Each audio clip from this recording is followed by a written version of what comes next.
ये सवाल है रेलगाड़ी और बस दोनों से यात्रा करते हैं, दोनों की चालें ज्ञात करनी है। तो चलिए देखिए क्या लिखा हुआ है।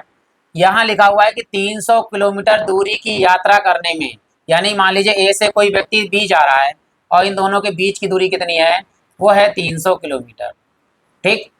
अब आगे जो लास्ट में ज्ञात करवा रेलगाड़ी और बस की क्रमशः चाल ज्ञात करनी है, तो दोनों की मान भी लेते हैं हम। माना रेलगाड़ी की चाल, रेलगाड़ी की चाल बराबर है x किलोमीटर प्रति घंटा, और बस की मान लेते हैं, बस की चाल बराबर y किलोमीटर प्रति घंटा। अब दो शर्तें हैं तो पहले लिखेंगे पहली शर्त। पहली शर्त क्या लिखा है पहली शर्त में, यदि एक व्यक्ति 60 किलोमीटर रेलगाड़ी द्वारा जाता है और शेष दूरी जो है बस के द्वारा जाता है, पूरी कितनी है 300, तो रेलगाड़ी से दूरी तय करिए। रेलगाड़ी द्वारा दूरी जो ये तय करिए वो करिए 60 किलोमीटर। तो बस द्वारा कितना होगा, बस द्वारा दूरी हमारे पास पूरी कितनी थी 300, 60 तो रेलगाड़ी चल गए तो 300 में से 60 गए तो कितने बचे 240, तो 240 जो किलोमीटर है वो बस से तय करिए। ठीक, आगे कहा है तय करता है तो कुल जो है वो 4 घंटे का समय लगता है। तो समय लगाना है, निकालना है 4 घंटे का, तो पहले चलेंगे रेलगाड़ी द्वारा लगा समय, रेलगाड़ी से समय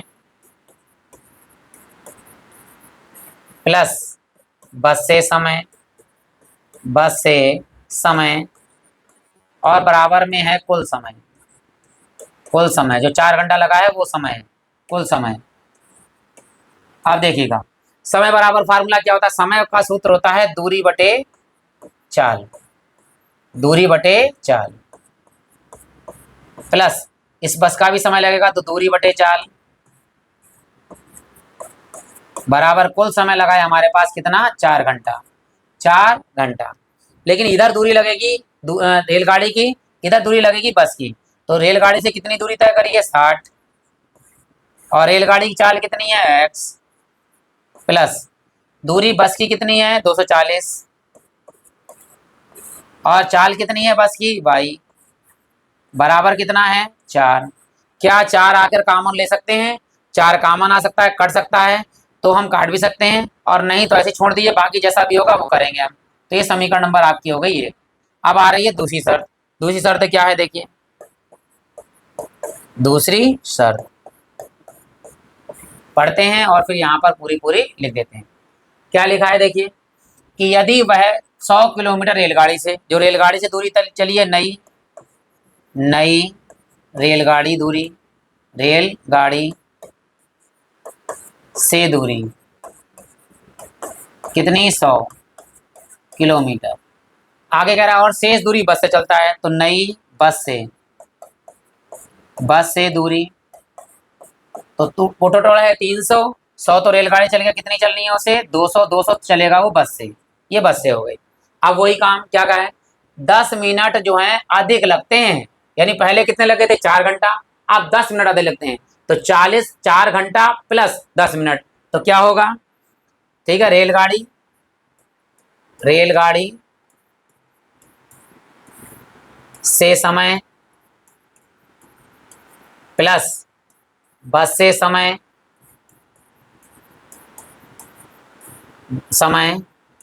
बराबर 4 घंटा तो था ही था और साथ में 10 मिनट और हो गए, 10 मिनट। तो हमें क्या करना है, सबको घंटे में बदलना है। तो हम जानते हैं कि एक जो घंटे में 60 मिनट होते हैं, यहाँ अगर हम 60 से भाग कर दें तो घंटे में हो जाएगा, तो 10 मिनट में से 60 से भाग कर दिया तो ये घंटा हट के काय में हो गया, ये वो मिनट के हट के काय में हो गया, ये घंटा में हो गया। तो हमने 60 से भाग कर दिया, तो यहाँ काट सकते हैं, 0 से 0 क्या हो गया कैंसिल, 1/6 घंटा हो गया। तो यहाँ लगाएंगे रेलगाड़ी से समय लगेगा, तो यहाँ आएगा दूरी और बटे में चाल बराबर प्लस बस की दूरी और नीचे बस की चाल बराबर, देखिए 4 घंटा है तो 1/4 कर दीजिए, माइनस वो प्लस है 1/6 घंटा, तो 1/6 हो गया। अब दूरी जो है वो नई वाली दूरी है, कितनी दूरी है 100, चाल पुरानी है x रेलगाड़ी की, प्लस बस की दूरी कितनी चले हैं बस से 200, चाल वही है पुरानी y, और बराबर में देखिए नीचे नीचे का एलसीएम लेंगे 6 कम 6, तिरछी गुणा करेंगे यहाँ पे देखो 6 चौक 24 और प्लस के 1 एकम 1, तो 24 और 1 कितने हो गए यहाँ पर 25। ऊपर से अगर हम 4 कामा ले रहे हैं कट पिट तो रहा नहीं है। अब देखते हैं कि कौन सी चीज बराबर कर लेंगे x के y के मान, ताकि हम आसानी से काट सकें। तो यहाँ तो 25 हो गया, इधर लिखेंगे कामा ले लीजिए 100, तो क्या बचा यहाँ पर 1/x प्लस के 100 दूनी 200 बटे में y, और बराबर यहाँ पर देखिए ये हो गए 25/6। अब ये 25 से काटेंगे, 25 एकम 25 और 25 चौका हो गया 100, ठीक ये आ गया। अब ये जो 4 है ये गुणे में है, कायम जाएगा बटे में, तो 4 की गुणा कर दिए 6 से, तो यहाँ आएगा 1/x प्लस 2/y बराबर ऊपर है 1/6, और इस 6 की गुणा जो है ऊपर 4 है तो नीचे गुणे में 4 हो जाएगा, 4 से हो जाएगी। अब यहाँ देखो 1/x का मान आ जाएगा, जो यहाँ पर लगा लेंगे तभी y का मान प्राप्त हो जाएगा हमारी। तो ये जो है 2 प्लस 2/y का मान प्लस में, इधर आके माइनस में हो जाएगा, तो ये आ जाएगा 1/x बराबर 1/6 चौक 24, और ये माइनस में आ गया 2/y। ये समीकरण ले लिया हमने 2, ठीक। अब यहाँ से क्या करना है, 1/x का मान उठाएंगे और समीकरण 1 में लगा देंगे, तो यहाँ लिखेंगे समीकरण 1 से, समीकरण 1 से, ठीक। तो ये तो बोर्ड भर गया है, तो मैं यहीं पर थोड़ा सा अरेंज कर देता हूँ कि किसकी तो जरूरत बाद में पड़ेगी, तो बाद में लिख लेंगे हम। तो यहाँ पर इसे ऊपर का जो है हिस्सा अरेंज कर देते हैं, इसकी हमें अभी जरूरत नहीं है। यहाँ पर चलिए यहाँ लिखते हैं, देखिए अब यहाँ पे 1/x का मान यहाँ लगाएंगे, तो इसमें क्या कर लेते हैं 4 कामन भी ले लेते हैं साथ साथ में, तो 60 प्लस बटे इसमें 4 कामन लिया हमने, क्योंकि 4 से 4 जो है अलग कट जाएगा, तो 4 काटेंगे तो कितना होगा 15 चौको 60 बटे में x, और प्लस के 4 हमने यहाँ कामन लिया तो 4 छंग 24 बटे में y, और बराबर में है 4, 4 से एक कम 4 और 4 से 4 यहाँ पे कैंसिल हो गया। अब 15 अलग करेंगे तो 15 एक कम 15 अलग कर देंगे और इंटू में 1/x, तो 15 एक कम 15 बटे में x प्लस 60 बटे y और बराबर में है 1। अब हमारे पास 1/x का मान पूरा पूरा यहाँ लगा दीजिए, तो यह है 15 और 1/x का मान यहाँ पर लगाते हैं, कितना है 1/24 और माइनस में 2/y और प्लस में है यहाँ पर हमारे पास 60/y बराबर में 1 है। अब ये क्या करते हैं, इसकी अंदर गुणा कर दीजिए दोनों से, तो यहाँ हो जाएगा 15 एकम 15 बटे में 24 और माइनस के 15 दूनी 30 बटे में y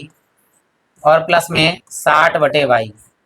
बराबर 1। अब यहाँ देखिए हर बराबर है, y लिख दिया जाएगा, तो 60 प्लस का ज़्यादा है 30 कम है माइनस का, तो 60 में से 30 जाएगा तो प्लस का 30 बच जाएगा, और ये 15 बटे जो है 24 उधर ले जाएंगे तो माइनस के हो जाएंगे, और साथ में बाद में काट भी लेंगे। इसे नीचे को रेज कर देते हैं, इसकी हमें ज़रूरत अब नहीं है,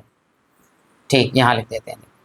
अब यहाँ पर ये दोनों डायरेक्ट करा दी, हर बराबर हैं, 60 में से 30 गया तो बचेगा 30 और बटे में आएगा एक बार लिखेंगे y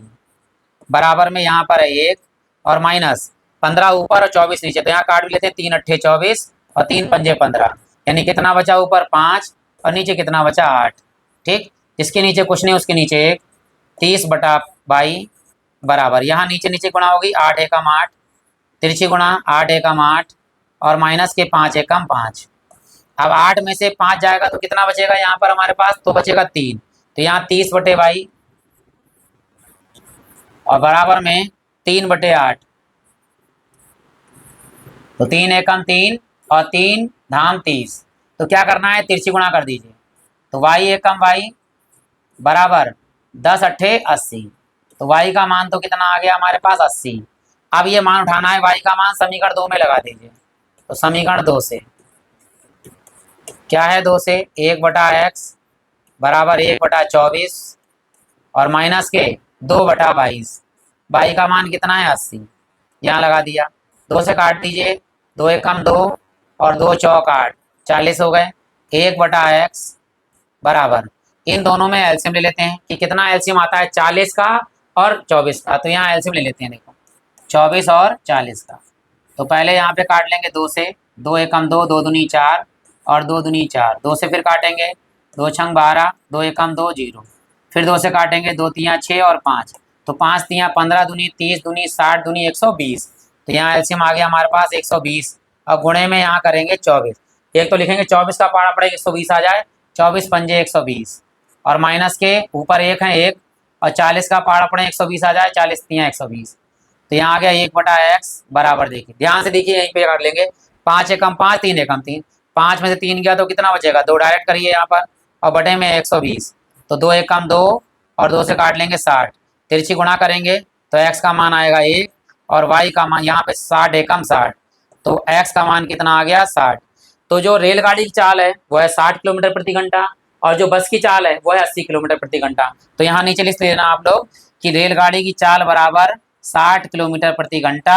और यहाँ पर आएगा बस की चाल बराबर 80, यानी y बराबर 80 किलोमीटर प्रति घंटा। तो ये आपका सवाल हो गया यहाँ पर। इसी के साथ आप